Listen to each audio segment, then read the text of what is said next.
Hey guys, this is Alex Pierce from lightsailvr.com. I wanted to give you guys a quick update on our green screen situation.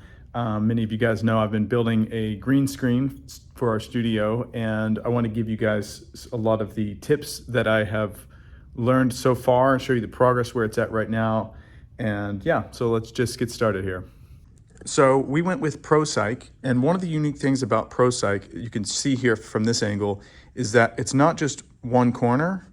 You can actually have these two corners that make it sort of seamless. Right now the iPhone is doing something weird with contrast, so it kind of looks weird, but when I shoot this on a cinema camera, you'll be able to see this is really goes to infinity. It's really pretty special. The other thing that was important for us is that this is a mod. They sell a lot of different versions, but this one is completely modular. So there's a few good things about that. This one is also freestanding. So if you can see, we're not actually going into this wall at all. The space we have here is a 3-year lease. We're not sure if we're going to stay here after 3 years. So if we decide to move, we can just take this apart, bring it with us. The other cool thing about it is we can always just expand. So we can just buy more of these sections, expand it out, expand it out, expand it out.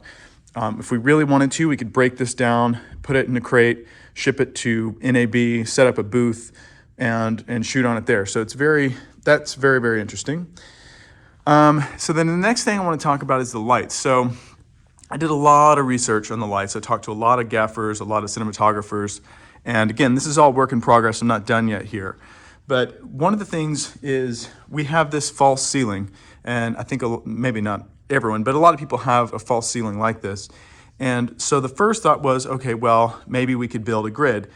Problem with building a grid is, of course, we have to go up through the false ceiling attached to the beams, and the beams are not in any sort of convenient place to place a grid. So, and on top of that, just with the lease and everything else, it would be a big deal to do it. So then the second thought was, well, we could just do freestanding truss. But again, this cost, it takes up space. I mean, we already don't have a ton of space between here. So then the truss would probably be somewhere out here, and it would just get in the way of sort of everything. And not to mention, it's sort of expensive.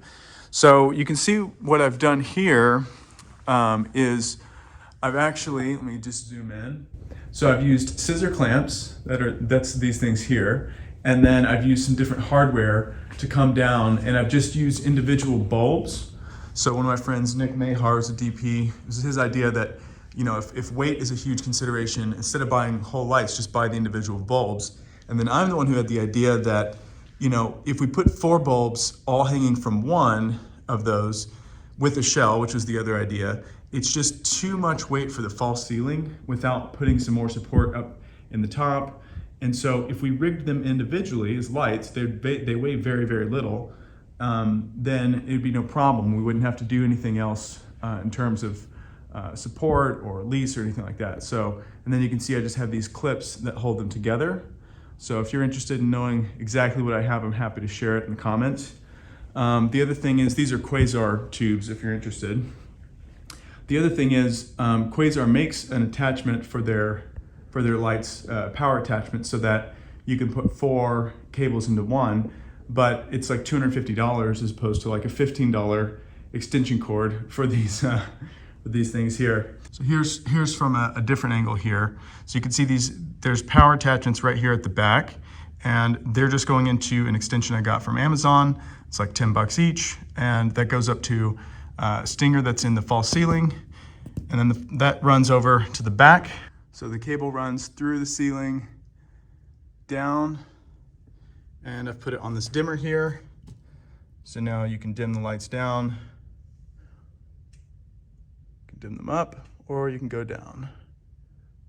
So because they're LED bulbs, they can all be on one dimmer, and it's only like 500 watts, I think. So the next step will be to add duvetyne to the back of this. And if you're not familiar, duvetyne is just it's a black material. It's completely, no light can get through this basically. So you could probably get away with some material from Joann's or something, but basically I'll put duvetyne here to flag it off from the actors. So wherever the actors are gonna stand, that light won't be affecting them. and we could put other lights on top. So the next steps for me are, and hopefully I'll get to this today, is add the duvetyne, and then I'm going to add the floor. The floor from ProPsych is very interesting. It's over here in this thing, and I'll show it to you later. But it's sort of like a special rubberish material. It's like a plastic rubber.